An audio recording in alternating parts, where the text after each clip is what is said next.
Question again, Gary. 4-2 win on the opening day of the season. Is that about as good as it gets for you? Yeah, 3 points. You know, it's four goals. Gutted about the 2. I thought we were sloppy with our defending for the 2. We can't afford to defend like that. But yeah, we scored 4 goals. It's the opening day of the season. Fantastic. Smiling. You know, you want to start well, and we've done that. I don't know if you're aware of this, but based on the results today, I probably might be the first to tell you Tamworth are top of the league tonight. How does that feel? Are we? I like you saying that next April. That'll be lovely. Well, fantastic. You know, it's one game. It's if it's put us top, it's put us top. You know, and there's nothing better than picking the paper up, whether it's 1 game or 46 games or whatever we play, and being up there. So it's a great start. It's a great start. We've got a tough away trip on Tuesday, and I hope when you're interviewing me Tuesday that you're saying exactly the same. You know, my players can do no more than pick up 3 points, score 4 goals. We can defend better than we did for the 2 goals. But it's a lovely, lovely start for everybody connected with this football club. Just very quickly, I want to ask you about Ross Atkins. After a very good first half where he had virtually nothing to do, based on the performance of the rest of the team, really, he showed himself to be a very useful keeper in the second half. You can see what we signed him. Yeah, Ross is a good keeper. You know, I'm delighted to have him. Everybody knows the situation goalkeeping wise at this football club. I'm not going to hark on about that, but we've managed to get hold of Ross because David had to go back to Notts County, and absolutely delighted that he's with us. He's a good keeper. It's going to do him the world of good, and I thought he was superb today. You know, and he's going to grow up because of being with us. He would have liked a clean sheet, and we've got to try and go and get one of them on Tuesday. Well, let's turn our attention to Tuesday. The games come thick and fast now, don't they? Yeah, they do. They do. You know, we've started the season. I'd had enough of pre-season.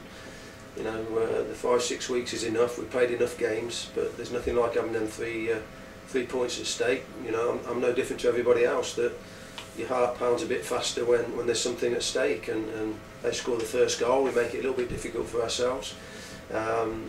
We were gifted, if you like, the 4th goal, which we needed. We needed at that time of the game, and you know, I'm disappointed to then go and concede another.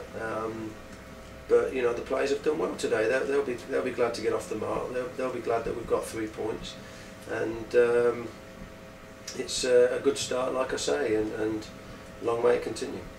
When you go in 3-0 up at half time, how difficult is it to motivate the players to keep up that level of performance in the second half? Well, I said to the players at half time, you know, you find out what players you are when you're 3-0 up in a game. You know, you find out how good you are, how good you can be, how good you want to be.